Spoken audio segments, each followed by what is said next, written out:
নমস্কাৰ ছাত্ৰ ছাত্ৰীসকল, আজি মই মোৰ ইউটিউব চেনেললৈ তোমালোকক স্বাগতম জনালোঁ। আজি মই তোমালোকৰ কাৰণে এইচএছ ছেকেণ্ড ইয়েৰ হিষ্ট্ৰীৰ 2018 কুৱেশ্যন পেপাৰখন আগবঢ়াই লৈ আনিছোঁ। তোমালোকে ভালদৰে চাই যাবাচোন। যিহেতু পুৰণা প্ৰশ্ন কাকতৰ লগত বৰ্তমান প্ৰশ্ন কাকত বহুখিনি মিল থাকে আৰু বহুত ইম্পৰ্টেণ্ট কিছুমান কুৱেশ্যন সোমাই থাকে। এই কুৱেশ্যনসমূহ তোমালোকে ভালদৰে চাই ল'বা। কুৱেশ্যন নম্বৰ 1 দিয়া হৈছে তলত দিয়া প্ৰশ্নসমূহৰ উত্তৰ লিখা। 1 মাৰ্কে দিয়া হৈছে, 12টা লিখিব কৈছে। 12 নম্বৰ দিয়া হৈছে। ইয়াত আছে সিন্ধু উপত্যকাৰ সভ্যতা প্ৰথমে ক'ত আৱিষ্কাৰ হৈছিল। তাৰপিছত বি দিয়া হৈছে আমিলা কাম কি।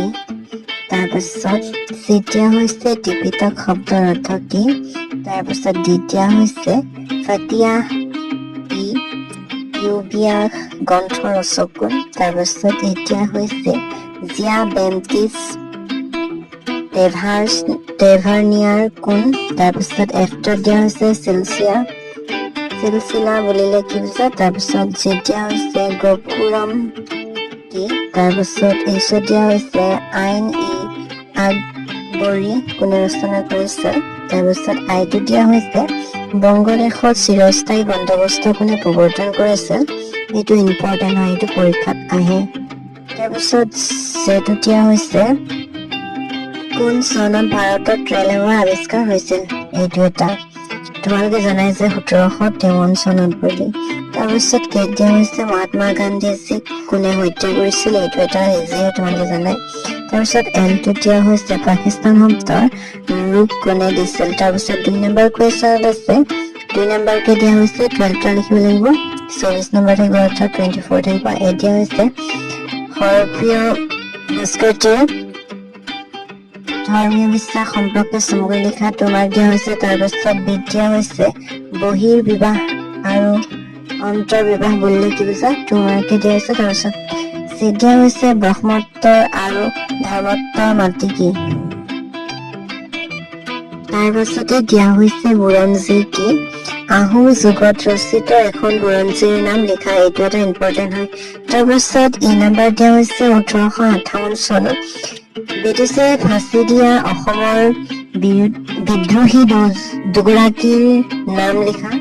তোমাকে দিয়া হৈছে। তাৰপিছত এফ দিয়া হৈছে আলায়াৰ আৰু নায়াৰৰ সকল কোন আছিল। নায়াৰ সকল কোন আছিল বুলি কৈছে। তোমাকে দিয়া হৈছে। তাৰপাছত জি দিয়া হৈছে মিল্কিয়াত কি। তাৰপিছত এইচত দিয়া হৈছে কিতাপখানা বুলিলে কি বুজা। সেইটো মাৰ্কে দিয়া হৈছে। তাৰপিছত আইটো দিয়া হৈছে 1857 চনৰ বিদ্ৰোহৰ দুগৰাকী নেত্ৰীৰ নাম লিখা। তোমাকে দিয়া হৈছে। তাৰপিছত জেটোত আছে 1929 চনৰ লাহোৰ কংগ্ৰেছ অধিৱেশন ভাৰতৰ বুৰঞ্জীত কিয় গুৰুত্বপূৰ্ণ হয় সেইটো লিখিব লাগিব। তোমাকে দিয়া হৈছে। তাৰপিছত কেটো দিয়া হৈছে ভাৰত বিভাজনৰ অভিজ্ঞ মহিলাসকলৰ এনে আছিল বৰ্ণনা কৰা। তোমাকে দিয়া হৈছে। তাৰপিছত এলত দিয়া হৈছে ভাৰতৰ অস্পষ্টতা নিৰ্মূলৰ বাবে সংবিধান সভাই অনুমোদন জনোৱা 2টা ব্যৱস্থা উল্লেখ কৰা। তোমাকে দিয়া হৈছে।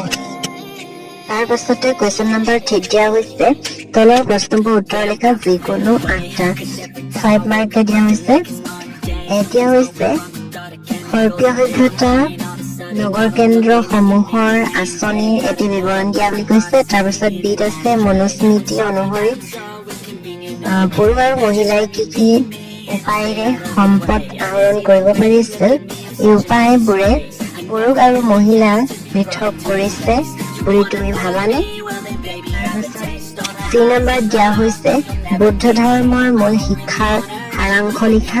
5 মাৰ্ক দিয়া হৈছে। তাৰপিছত ডি নম্বৰ আছে চিয়াবুদ্দিন তালিচৰ বিৱৰণ অনুসৰি আহোম গড়গাঁও নগৰৰ এটি বৰ্ণনা দিয়া বুলি কৈছে। তাৰপিছত ই দিয়া হৈছে মধ্যযুগীয় ভাৰতৰ কৃষিভিত্তিক সমাজত মহিলাৰ ভূমিকা আলোচনা কৰা। 5 মাৰ্ক দিয়া হৈছে।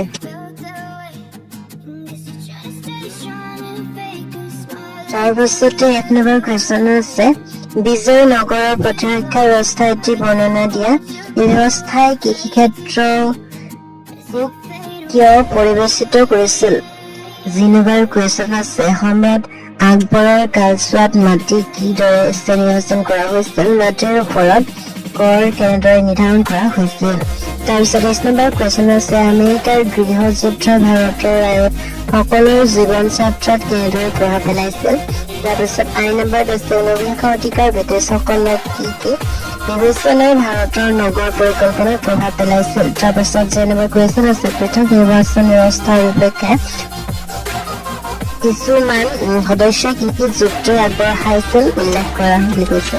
থাৰ্ড মাৰ্কে দিয়া হৈছে।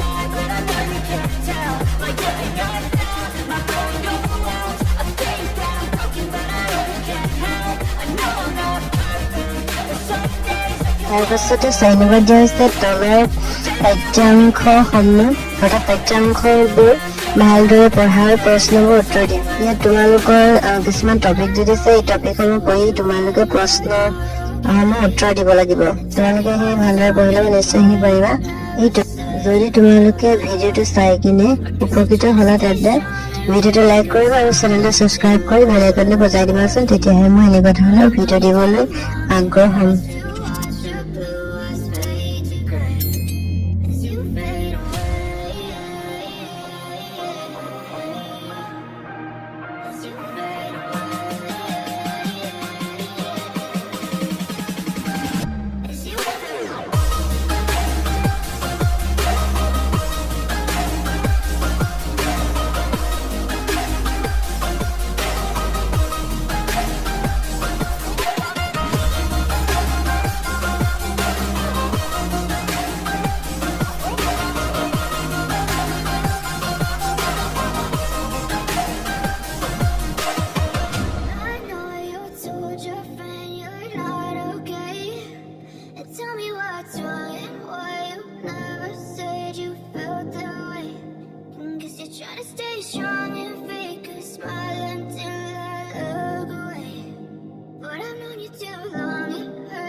তাৰপাছতে 5 নম্বৰ কুৱেশ্যনটো হৈছে ভাৰতবৰ্ষৰ এখন মানচিত্ৰ আঁকি তলত দিয়া ঠাইবোৰ দেখুওৱা 6 নম্বৰ আছে যদি তোমালোকে মানচিত্ৰখন দেখা ভাৰতৰ তেন্তে 3 বা 8 বছৰ আৰু যদি ইয়াত দিয়া ঠাইখিনি যদি তোমালোকে বঢ়োৱা উদাহৰণ দিয়া হৈছে যে কুৱেশ্যনটোত আছে যে গুৱাহাটী যোৰহাট বাৰাণসী দিল্লী তাৰপিছত দিয়া হৈছে কানপুৰ তাৰপিছত আৰু মুম্বাই যদি তোমালোকে এইখিনি লিখা তেন্তে টোটেল হ'ব 6 তাৰপিছত একেবাৰে শেষৰ কুৱেশ্যনটো হৈছে জাতীয় আন্দোলনৰ প্ৰকৃতি মহাত্মা গান্ধীজীয়ে কি উপায়েৰে পৰিৱৰ্তন কৰিছিল তোমালোকৰ সাথে এনেকুৱা ধৰণৰ প্ৰশ্ন উত্তৰ হৈছে যে তেন্তে তোমালোকে কমেণ্ট কৰি জনাবা